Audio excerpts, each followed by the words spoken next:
Hi guys! Ito yung sinasabi ko dun sa nakaraan kong video na dito madalas na dumadaan kami para bumili or kumain dito sa may hot chicken tak tak tak. Ayan. Mura lang kasi dyan guys. So tara, update ko kayo. Pasok tayo sa loob. Ang hot chicken pala ay since 1991 siya. The legacy of hot chicken. Ayan.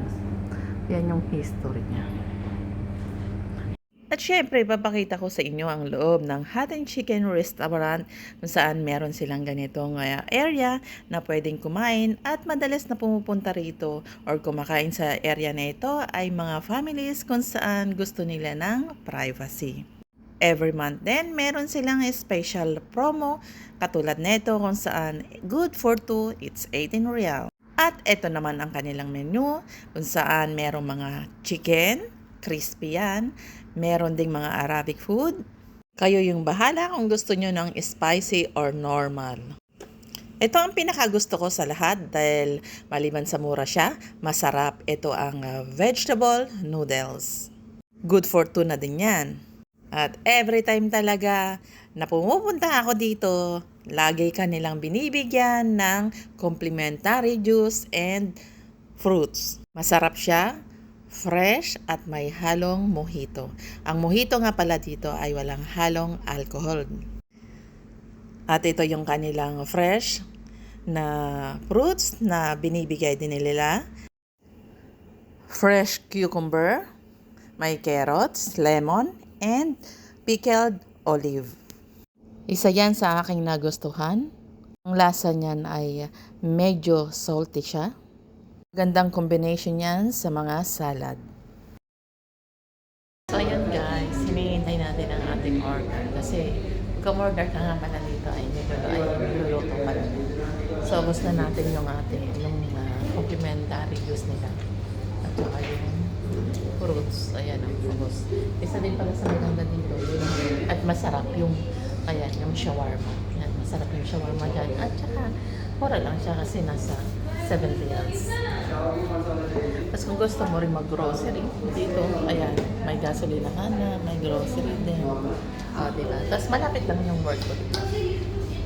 Ayan. So yun guys, update ko kayo mamaya. Gaano kalalaki yung nila dito. Spoon. Yung mga cutlery. Mga, ayan.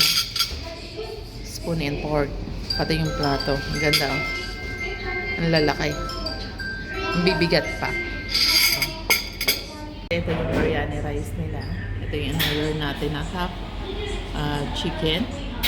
At saka yung chicken na may kasamang fries. Fried chicken yan. Ayan, tapos meron din silang coleslaw. Ito yung hot sauce nila. At ito yung garlic mayo. Yan. Kung sa atin, usong-uso yung toyo at saka suka. Dito, iba. Puro mga ganyan. Yan.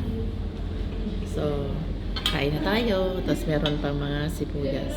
Ayan. So, let's eat guys. Ito yung sa atin, ang avocado juice. Fresh na fresh. Sakto ang avocado juice pagka ang pagkain mo ay maanghang kasi pantanggal siya ng anghang. At nilagyan din nila ng syrup para naman magkaroon siya ng design. At ito namang sa usawan na ito, mga pinaghalo nilang turmeric, tomato, meron din silang nilagay na black pepper. Yan. At ito yung grilled chicken kung saan napakaanghang yan kasi marinated na yan. At nilagyan din nila ng mga sibuyas. At ito yung chicken na napaka-crispy. Daig pa ang Jollibee. Ito naman ang kanilang biryani rice kung saan meron siyang mga clove seed. Ang clove oil ay maraming mga benefits. Maganda siya sa sakit ng ngipin. Meron ding cashew nuts. Ayan. Meron ding raisins. Napakarami nilang mga herbs na nilalagay at hinahalo sa kanilang biryani rice. Guys, dyan tayo kumain. So, tapos na tayong kumain dyan. At kung sa lasa ng pagkain, nasa i-rate ko ng 8. Tapos yung price naman ay 8 pa din. Ayan.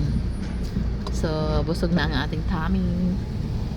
Ayan yung way ng pauwi tayo. Ayan. So, ayan guys.